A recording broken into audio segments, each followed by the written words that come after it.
Good morning, guys. So today's video is pretty simple. It's 4 things that are ruining your gains that you might not even be thinking about. Now, number 1 and number 2, these are foundational. They're the building blocks of the things that you need to have a deep understanding of if you want to make any sort of real progress in your fitness journey. So we'll go over those. Then 3 and 4, these are things that I see consistently with people that come up and ask me questions, or just in general with beginner and intermediate lifters. And I think that they're really important and also overlooked a lot of times, but have a huge impact on both your mindset and your actual physical gains.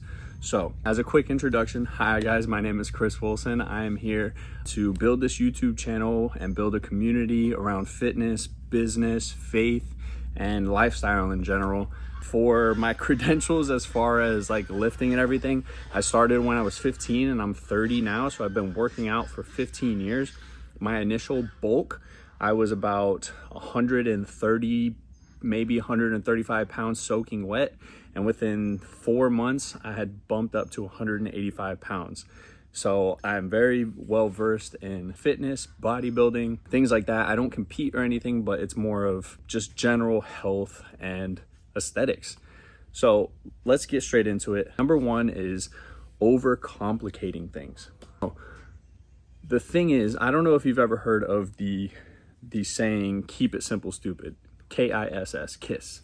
Keep it simple, stupid. I think this is something that a lot of people know about, but they don't actually like put it into practice. So you overcomplicating your programming. And by overcomplicating, what I really mean is you don't have consistency.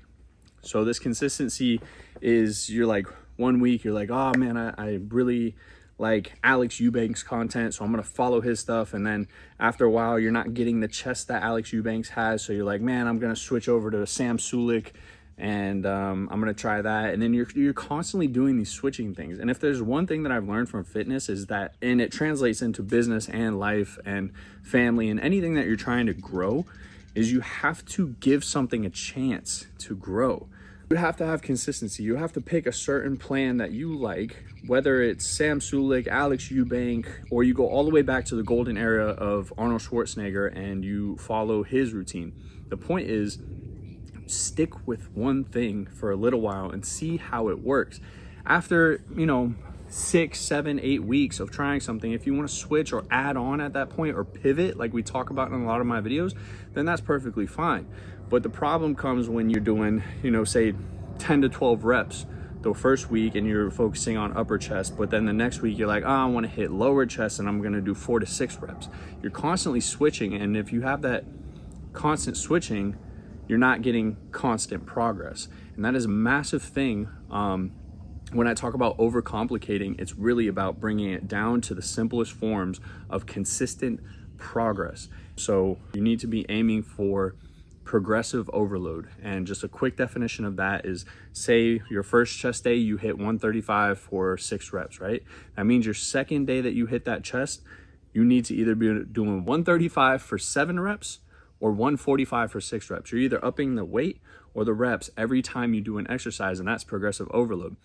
It's that simple. Here it is. Here's the sauce. If you want to go for maximum strength gains, 4 to 6 reps, right? If you're looking for hypertrophy, you're looking at anywhere between 8 to 12 reps. For me personally, I'm very big on hypertrophy. I just want my muscles to grow as big as possible, right? I don't really care too much about strength. You might. If you care about strength, you're doing 3 to 6 reps. A good starting point is just the 5 rep strength. Just do 5 reps as heavy as you can. For me, it's usually 8 to 10 reps. Pick which one you like, stick with it. Keep it simple and just get that progressive overload over time. That's all it is. So then number 2, this is the other building block. You have your training is the building block number 1. Your second building block is nutrition basics. A lot of people are ignoring nutrition basics, or again, they're overcomplicating them. When I first started, all it was about was if it fits your macros. What is that? IIFYM, right? So you set up your macros. This is very easy. Go online, find a calculator, type in your height, current weight, goal, stuff like that, it'll calculate, here's how many calories you need to get, and then here's your macros that you need to do.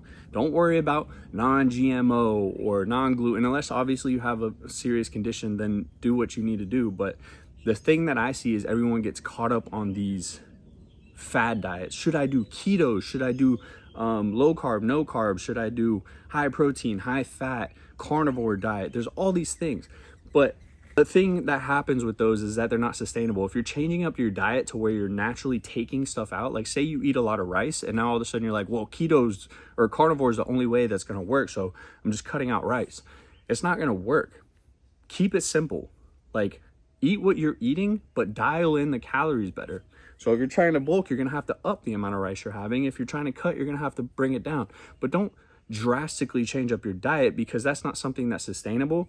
And you're going to end up, same thing with the programming. You're going to do it for a week or two, and then you're going to switch it up. And you're going to be like, oh man, eating only meat is freaking hard. Yeah, of course it is, because you're not used to only eating meat, and you're making it way more complicated than it needs to be. Here's going to be the hardest part for you if you're just now getting into macros, tracking your food intake and your calorie intake. It's going to be protein, and I'll tell you why. Right now, most people's diets, unless you're an under-eater, and I'm going to get to that right after this, most people's diets are pretty well balanced, you know, like, and you know the general idea of what you need to have: chicken, rice, potatoes, meats, lean meats. The thing that you're going to struggle with is not carbs and fats. It's going to be protein. That's what everyone has an issue with, is I can't get enough protein. I can't get enough protein. So go get the calculator done, see how many calories that you need to take in every day, and then see what that protein number is. For me, it's 200 grams of protein a day. For you, it's probably going to be lower.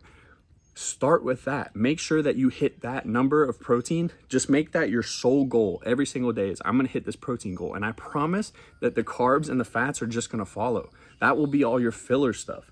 It's like, it's almost harder to avoid having the carbs and the fats than it is to actually just get them.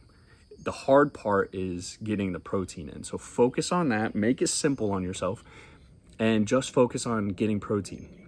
Now, to a word of the people who are under-eaters, right? I was an under-eater when I was 130, 135 pounds. I had to literally force feed myself to get up to 185 pounds. I'm 210 now, but that's taken years.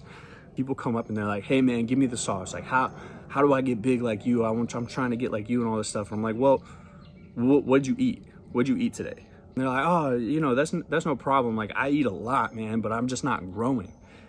And that is a sure telltale sign of a BSer.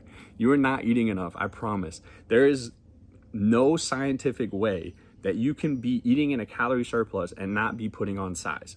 That's just how it works. Now, the size comes from exercising and making sure that you're not putting on fat, you're putting on muscle. That's a whole different story. But for somebody who's 150 pounds and is like, man, I'm eating like a ton of food a day, but I'm staying at 150 pounds. It's been 4 weeks and I haven't put on a single pound. You're not eating enough. Simple as that. Now, a big trick that I had, two tricks when I first did my first bulk. And I will admit it was a dirty bulk, but sometimes that's kind of what you have to do. One was my breakfasts were massive. I had 1,300 calorie breakfast first thing in the morning. Figure out what that looks like for you. But for me, that was a glass of orange juice, a couple slices of bacon, 4 eggs, a couple of things of sausage links, bagel with cream cheese, and a bowl of cereal with protein shake milk. Second tip is mass building powder. So you can get this pretty cheap. It's protein powder, but it has a bunch of carbs and fats in it. So it's basically a meal replacement. I used to take mass gainers every day. You put in like 1 scoop, I think is like 550 calories. And another scoop is like obviously double that, so 1,100 calories. You can put in 2 scoops, shake it up with some milk, and boom, you have another like 1,200 calories that you can down in 7 seconds. So between those two things, you're at already 2,500 calories, right? And then the rest of the day, you just eat whatever you want, and you're gonna put on weight. So these people are saying, I'm not eating enough, you have to, 1, force feed yourself, and 2, use that mass gainer, because at the end of the day, if you're like, man, I'm too full, just chug it, man. Get it down. That's that extra 1,200 calories that you're gonna get down. Now, I'm gonna take a drive, but I'm gonna get back to 3 and 4 and change the scenery a bit, you know? All right, guys, number 3, and this is a big one. A lot of people that ask me for advice, you're too impatient, right? You guys want results now, and I get it. It's part of the new generation. We're the now generation. We want everything now, Amazon Prime, whatever. It's this generation of constant instant gratification. You have influencers like Alex Eubank, Togi, the Trend Twins, all this stuff, and they're obviously taking PEDs. But the thing is like, if you can't even keep your programming and your nutrition simple and consistent, like we had talked about with reasons 1 and 2, then what makes you think that messing with your hormones, you're going to be able to keep that simple?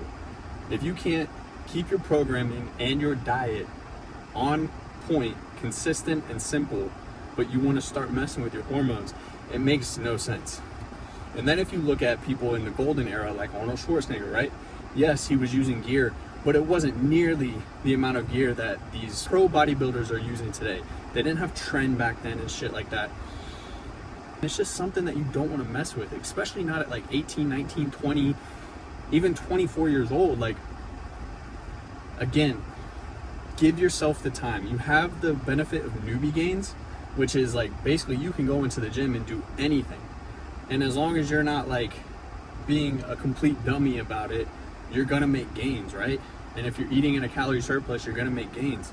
You don't need to start looking at SARMs or Trend or Test or Anavar or anything like that, especially not when you've only been training 6 months, a year, even 5 years. If you don't have reasons 1 and 2, your nutrition and your programming down, then there's no reason why you should even be thinking about messing with your hormones. 4th, lastly, is training intensity. This is a big one. I see it all the time. I just got out of the gym for leg day, and I see it all the time. I walk in and I'll see a group of kids there, and they're on their phones, they're talking. My sisters say that they're posting up, so I guess they come here after school and they're posting on Instagram saying, hey, look at us, we're at the gym and everything. They haven't broken a sweat or anything like that, and that's fine. If that's what you want to do, sure, but you're not going to get any progress like that. I don't know if you could tell, but this shirt was a lighter shade of gray when I walked in. If you're not leaving drenched in sweat, you're not working hard enough. If you're not walking out of the gym huffing and puffing, you're not working hard enough. The weight training should wear you out to the point where it's, you know, you need to catch your breath a little bit. If you wear an Apple Watch, which usually I do, I forgot it today, but my heart rate gets upwards of like 170 BPM when I'm doing leg day. Like, you should be pushing yourself hard.